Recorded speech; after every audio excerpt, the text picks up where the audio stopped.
টক ঝাল কম্বিনেশনে একটা দারুণ চানাচুরের রেসিপি শেয়ার করছি। এটা বানানোর জন্য যা যা উপকরণ লাগবে, যেমন বেসন, জিরে, ভেজানো ছোলার ডাল, মসুর ডাল, কাঁচা চিনেবাদাম, কিশমিশ, নারকেল আর কারি পাতা, ব্যাস। এরপর বেসনের ব্যাটারটাকে রেডি করে নেব। এর মধ্যে পরিমাণ মতো নুন, লঙ্কা গুঁড়ো, হলুদ গুঁড়ো দিয়ে একটা আঠালো ব্যাটার রেডি করব।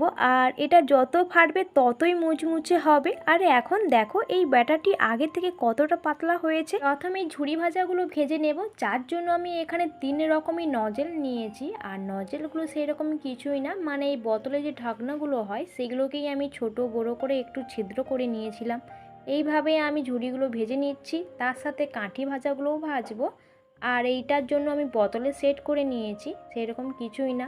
আর একটা জিনিস আমরা খেয়ালে রাখবো, যে যাই করি না কেন লো টু মিডিয়ামে রেখেই এগুলোকে ভেজে নেব, না হলে মুচমুচে একদমই হবে না। ঠিক একইভাবে আর এক রকমই ঝুরি ভাজা করে নিচ্ছি, মানে আগেরটা ছিল একটু মোটা আর এটা একটু সরু, ব্যাস সেরকমই, আর কিছুই না। ঝুরি ভাজা, কাঠি ভাজা এগুলো হয়ে গেছে। এবারে যেটা করব বোঁদে, তো বোঁদেটাকে আমিও ভেজে নিয়েছি, তার সাথে গ্রিন কালারে একটা বোঁদে সেটাও আমি ভেজে নিলাম। এইভাবে এক এক করে মুসুর ডাল, ছোলার ডাল, চিড়ে, বাকি সব কিছু যা যা ছিল সব কিছুই আমি ভেজে নিচ্ছি। একসাথে আমি বাদাম, কিশমিশ, কারি পাতা, নারকেল সব কিছুই ভেজে নিয়েছিলাম। আর এগুলো আমি সব কিছু দেখালাম না, কারণ ভিডিওটা অনেকটাই বড় হয়ে যাবে।